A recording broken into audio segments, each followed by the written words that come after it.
Okay, so we're going to move into phase 2, which is the explore and discover phase of the conversation, where we're really going to look at data, the real live data, so you can see how close your predictions are. But then there's layers and layers of this data to look at, which I think will be really interesting and will add, I hope, a different perspective to the conversation that we're going to have. If you remember, we're going to look at the reading, math, and writing scores. So we're going to look at just 2013.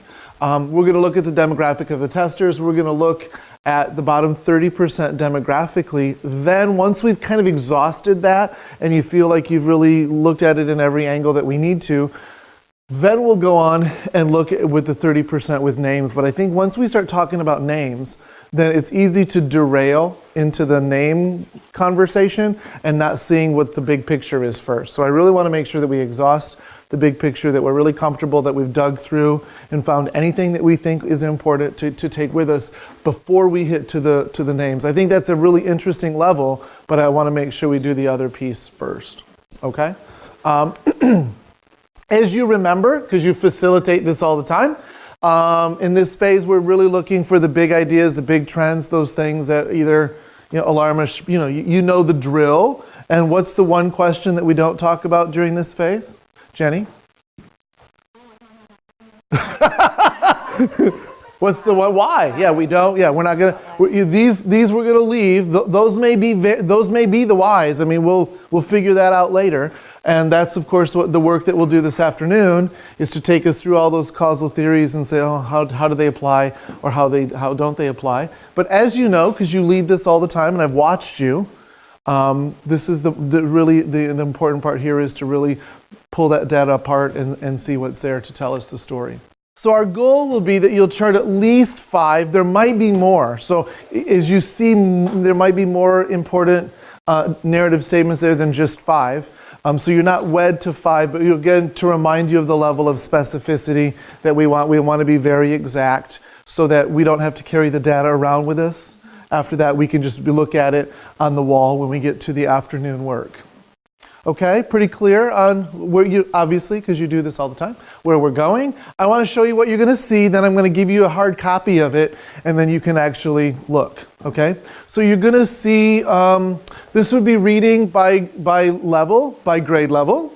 So you'll see all of that. So what you may have in front of you is aggregated for all of them. I pulled them out so that you could look at 3rd, 4th, 5th, and 6th separately. So that was interesting. You'll see that in reading. You'll see that in math.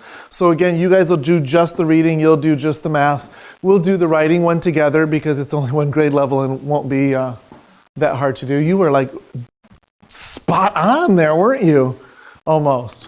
Then we've got the demographics of the testers from 2013, the number of students by grade level, whether the male or the gender breakdown, whether they were economically disadvantaged or not, the number and the percentage, whether they were special education students or not, students with disabilities, and the percentage, and then if they were both economically disadvantaged and were a student with a disability, then those numbers are noted there for you as well. And I think that'll be really interesting when you look at the demographic data that you're going to see in front of you in just a minute, that you can see, given that 35% of our students are economically disadvantaged, what percentage would we expect to see in the bottom 30% versus, how many are actually there. So I thought that was very important data to give you, and you'll be able to look at that. And then finally, you'll have the demographic data. And I included all 5 content areas because I know that, Lynn would have been here, but she has family issues. So you'd want to see some of that as well. So you'll see the number of testers, etc. And you'll be able to look at that. So you'll be looking at all of those pieces of data. For the most part, it'll be 3 pages, the summary by grade level, the demographic data, and then the bottom 30%. And again, once we've exhausted that, then we can look at names and look for commonalities. Questions at all about what we're doing? So our task, again, is to explore this data, rip it apart as much as we can, identify at least 5, if not more, of the narrative statements that are really important in the data. And then we'll do math, or we'll do writing together. All right? All right. So as Michelle wraps up recording the data here, we're going to look at what happened in reading and math. We're going to make sure that Grant understands everything that's put up there and that we identify that which we think altogether is significant. Then we'll take a quick look at writing, because that's one column. We'll look at that and we'll compare that to the demographics, to see, is whatever's happening in reading and math, is it the same thing that's happening in writing, or is that somehow an anomaly in and of itself? We'll look at that. Then it'll probably be lunchtime for us at that point. When we come back, we'll spend a few minutes with names. So we have that data for you. You can look at that. And then we'll jump into causals after that and kind of wrap it up. So let's look at the math one first, which is right to the left. 50% of students are proficient in math, grades 3 through 5. Is that good or bad? Okay, Jenny says it's not good enough. All right. All right, so this is not good enough. Could be worse. Yeah, well, and where have you been? That's the other question. We don't have higher, so at 50% may be great if you were at 25%. There's no comparison piece right, to that, but right. Is it where we all want to be? No. Right. So Jenny is not happy with, we'll take 50%, but we certainly want more than that, right? I think that's the point of that statement, right? Okay. There are more students at the red level, 34% in 6th grade, in comparison to grades 3, 4, and 5, where the percentage in level 4 was between 14 and 24%. So we don't know if historically, we need to look at other data. We don't know if historically that number is consistent with where they've been throughout, but we know that that was a concern, okay? Because they're getting ready to go to middle school. Okay, and when they're going to middle school, 34% of them, of that, at least that cohort, was at level 4. Okay? 6% of the population as a whole, for all of your testers, were economically disadvantaged and were students with disabilities. So that was 20 students, right, that were tested. Yeah. Okay, and then the next one says, of those 20, 16 of them were in the bottom 30% in math. So if you were economically disadvantaged and you had a disability, then and there were 20 of you total in the building who tested, 80% of you were going to show up on the bottom 30%. Right? And whatever's happening there. Yeah, absolutely. Absolutely. And again, one of the other things we'd also want to know this is why the causal or the confirmation in stage 3 is so important, that before we jump onto that and think that, and replicate that, we're going to want to see if that's consistent. You'd want to see if that we're consistent in other grades, right? Before you said, oh, whatever that is, it's working, Absolutely. And then our last statement was 23 out of 34 students with disabilities, or about 2/3, were in the bottom 30% in math. So that was not combining students with disabilities and economic status. But if we look just at students with disabilities, 2/3 of them are in the bottom 30%.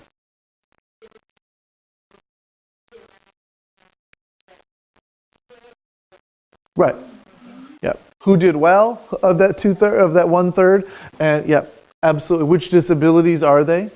And where we're consistently finding them in the bottom 30%. Was there anything in there that was surprising? Jenny, you've probably spent the most time looking at math data because you're the chair of the math committee. Is there anything in there that was surprising to you?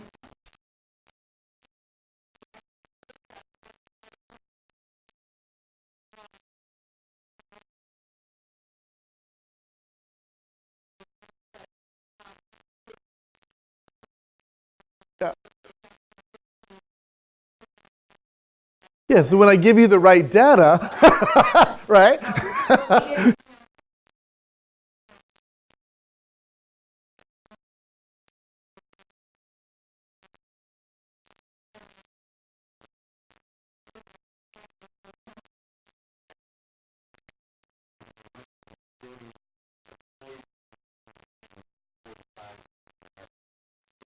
Okay, so we're seeing some major growth when we look at that, okay, which is outstanding. Absolutely. Okay.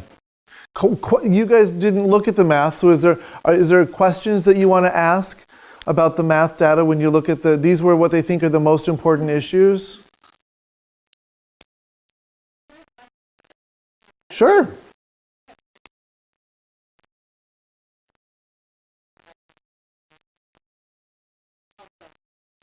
It's the same.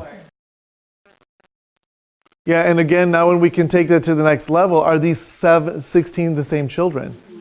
You know, is there any little bit of fluctuation, but are these the same 16 children who aren't successful in reading and then aren't successful in math? And depending on grade level, how many of them who happen to be fourth graders, you know, didn't do well on the writing test as well? You know, in which case? Correct. Absolutely. Okay. Michelle or someone else from your team. Michelle did all the writing. Does someone else want to take us through the reading, the big ideas in reading? We said that in 2013 on the MEP assessment in reading, 91 students were in the bottom 30%. And then we broke it down to 54 males and 37 females. So are you saying we have a gender issue or not really? It's not huge. It's not huge, right? It's not huge. Nope, it's not huge. Okay. In 2013 on the MEP assessment in reading, in grades 3 through 6, at least 76% of the students scored at a level 1 or 2. So we were actually pleased with that. Yeah, across the grade level. Yeah, right. Okay, so at least 76%, you know, were proficient on the test, in some grades higher, right? Mm-hmm. That was the lowest common denominator there. Are you happy with 76%? I think it's great. I mean, obviously, we have room to grow. Sure. We want better, but 76 is... 76 was the lowest, so we went all the way up to, I think, 81 or 76 to 81, so that's great. And again, based on those predictions that we had at the beginning, not surprising, right, that you would see some of this reflected in the reading data, because Jenny's going, yep, right. Is it right? Not surprising? Okay. Not surprising. Okay. Keep going, Jamie. You're doing a great job. 43 students of the 118 economically disadvantaged students were in the bottom 30%. Okay, so let's flesh this one out so I understand. 43 of 118 were in the bottom 30%. What percentage is that?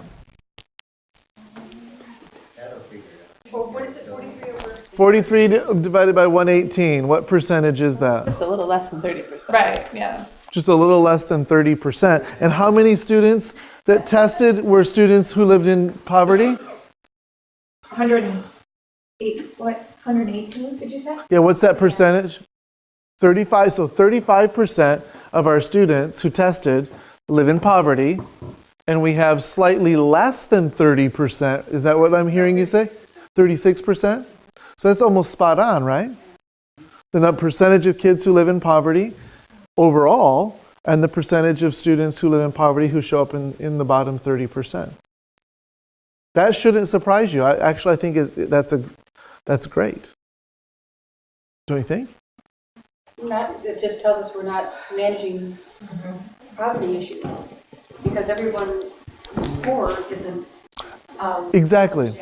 Right. If we would have a much higher percentage of students in poverty, then we would say, wow, we've got some issues, you know, around the instruction and reading for kids who live in poverty, because the number reflects the greater population. Not that we want to have anybody in the bottom 30% who's not proficient, but that number seems consistent with the overall demographic. Does that make sense, or have I just confused everybody? No, I mean, I think it raises a huge red flag. Why? Because we often work with these kids and we're not making a difference. I mean, we're doing something wrong, or we're not meeting their needs because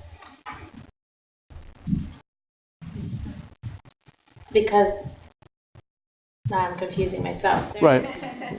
So this was 36%. Right. Okay. But You're just saying it's too high, Jane? It's, yeah. I mean, I think that with the amount of intervention.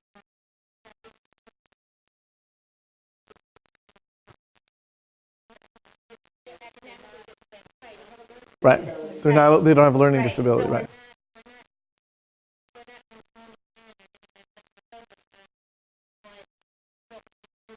Okay, so you'd like to see that number dramatically reduced because we're doing so many interventions for Correct. children who live in poverty. Correct. Right. Okay. The question that you also have to ask yourself, though, is, and you'll see that in the levels when you see names, is of those 36% who are in poverty, are any of those students proficient? Because remember, we're still looking at the bottom 30%, and if your bottom 30% is still way up here, or you see what I'm saying? So we need to kind of look at that to see where they are. If 81% of our students are passing the test in a grade level, are these kids yellow? And they're almost, or are they red? Or are some of the bottom 30% even green? Right? Because they could be, and that changes the level of severity of the issue and the level of severity of the intervention. Right? But if this number were 80%, how would that change the conversation? How would it change it? You're nodding, but I want to make sure we all understand the point I'm trying to make. Jenny, help me with that point, will you please? The cause, when we get into the causes, we definitely have to have some tough discussions, I think. Because then we would have a disproportionate number of children in poverty in the bottom 30%. Because of the whole population of testers, only 35% are in poverty. Okay, so someone's got to be in the bottom 30% demographically, right? Okay, so, but if that number were, but if 80% of them were in poverty, then, that would be an issue. We have, it's just like this number over here. If you have a student with disability, 80% of all the kids with disabilities, okay, and are in poverty, end up in the bottom 30%. So it's a slightly different demographic in reading than it is in math. And again, we can probably point to all these other posters as some of the explanation for that. Sure. Okay. Carry away, Jamie. 18 students of the 34 students with disabilities were in the bottom 30%. So over half, right?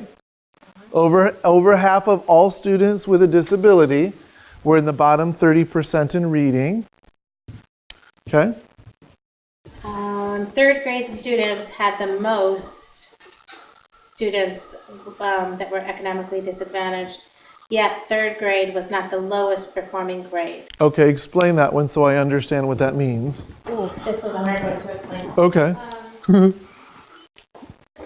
That we looked at, I think we originally looked at this.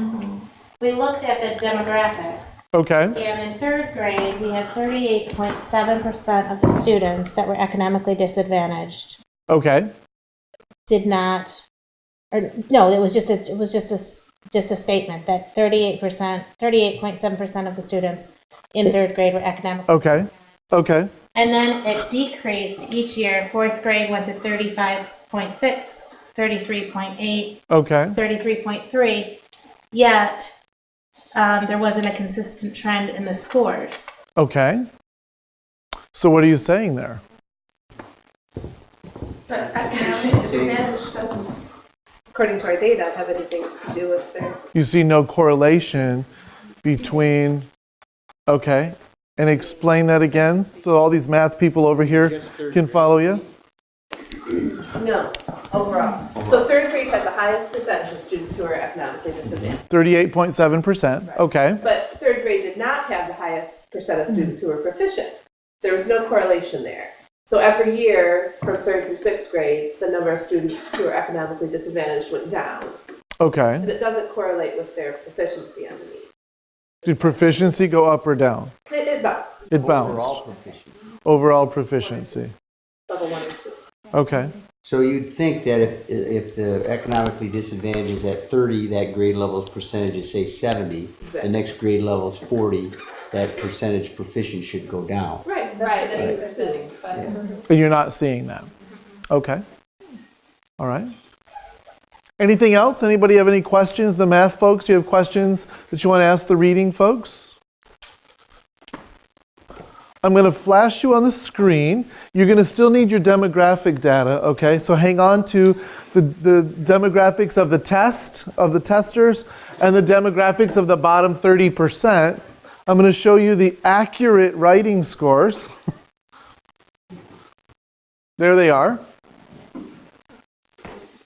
Those have been amended because, again, I was very consistent yesterday. I put all district data in instead of your own, so that's interesting. So there we see the percentages that are blue, green, yellow, and red.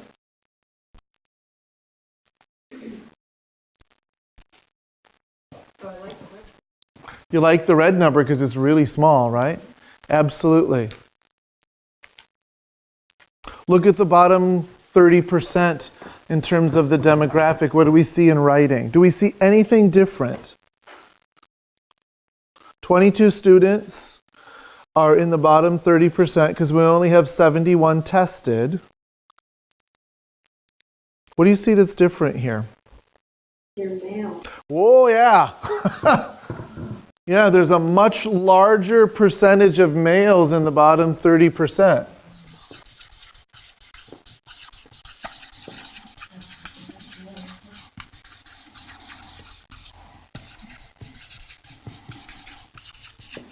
It's almost a 2-to-1 ratio, is it not? Now, we saw that a year ago when we looked at Sunset Lake's writing data for the very first time. We saw this gender gap in writing, which interestingly we don't see at the high school. By high school, it disappears. I don't think it's consistent at buildings either. One other building had the same thing, but another building didn't. Right.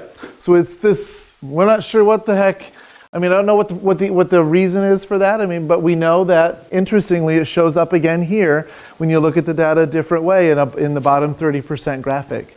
Anything else that you notice when you look at those numbers and you compare to bottom 30% demographic that would be similar or different than what we see in reading and math?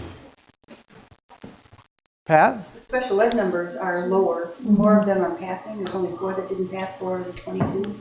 Oh wait, 4 out of 22 in the 4 bottom out of 30. There's only 4 out of 22. What's the percentage of 4 out of 22? 20%. So about 20% of students with disabilities in the bottom 30. That's a lot different, isn't it, than in some of the other content areas. All right, what else do we see that's interesting or noteworthy?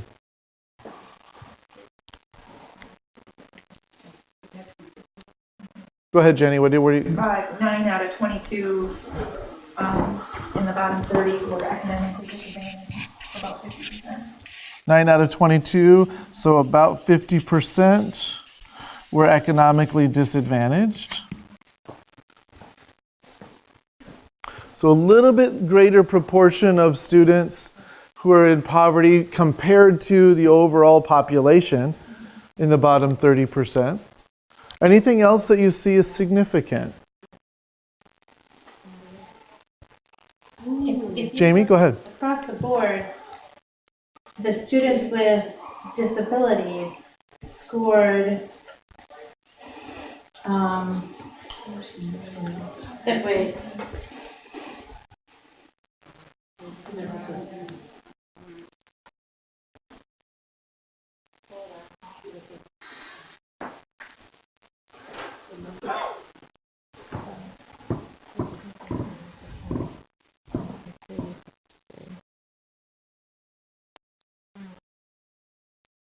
I was going to say the students in economically disadvantaged across the board did not perform as well as the students with disabilities across the board, but I don't think that that's... Is that just because the number of Is that- students with disabilities is not as many as... Right. So that doesn't work. Okay. Because in grade 4, 4 of 7, right, show up in the bottom 30%? Is that right? I don't know. 4 of 7. Yeah. 4 of 7. How many students with disabilities in grade 4 tested? We're going to challenge Jenny's numbers in narrative statement number 2 for a moment. Let's look at that. How many special education students were there in grade 4?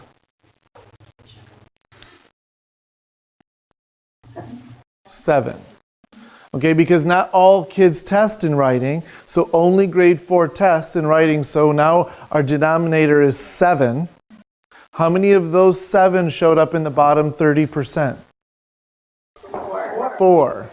So 4, what percentage is 4 sevenths? More than half. It's more than half. So what percentage? What is it? 57. 57%. So that changes that number a little bit because we can't count all 20 because only 7 of them were 4th graders. Okay? So let's double check on number 3 for a moment. How many economically disadvantaged students were there in grade 4? Is 22 correct? 31. And how many of them show up in the bottom 30%? 9. Okay, so it's a slightly less percentage than before. Okay, that's about 33%, isn't it? 32? 29. 29? Perfect. Yeah, that is kind of interesting, isn't it? Now, this is the tricky one because you got to remember that only 4th graders take the test, so you got to only pull the 4th grade demographic when you do that, or you'll skew your numbers out a little bit. Do we have a gender gap in reading? Not significant. Not significant. Do we have a gender gap in math? A little. No gap in math. Not really, right? Not statistically significant. But we do have one in writing, 2 to 1. What about social studies? Does it show up in social studies? Small. None in science. And none in science. Math and science are issues. So for gender, writing seems to be the issue. And of course, we found that a year ago, and Laura's, she knows, having worked in that discipline as the chair of that committee, that it's there, right? Okay. Because you've looked at this data so many times, does this lens give you a different point of view? Does this give you new information that you didn't have when you looked at it through different lenses last year? What are those, Laura? We didn't have the specific data about the bottom 30%. Right. Okay. So, How does that change your perspective? well, we made lots of assumptions about that, Mm-hmm. like being economically disadvantaged, probably. But that proved to be false now that we see this. Okay. So, yeah, we can't make any assumptions about it. Mm-hmm. It's important to know so that we can figure out how to close that gap. Mm-hmm. Mm-hmm. And again, the way that the state calculates the achievement gap, they don't identify subgroups, they simply identify weaker performance. So these happen to be the kids by demographic who show up in when you pull the weakest performances of children. Any other unique, Jenny, do you see anything differently through this lens than in does this reinforce or does it change any perspective?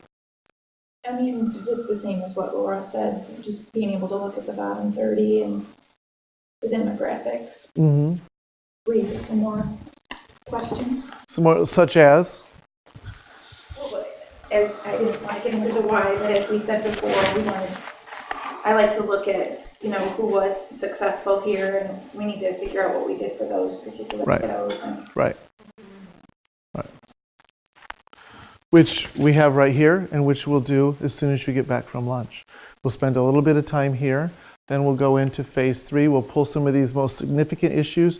We'll talk about them in phase 3 and see again. We're trying to see if this is everything or if we missed something with given us a new lens. Do we change? Do we add to anything that we talked about from last spring?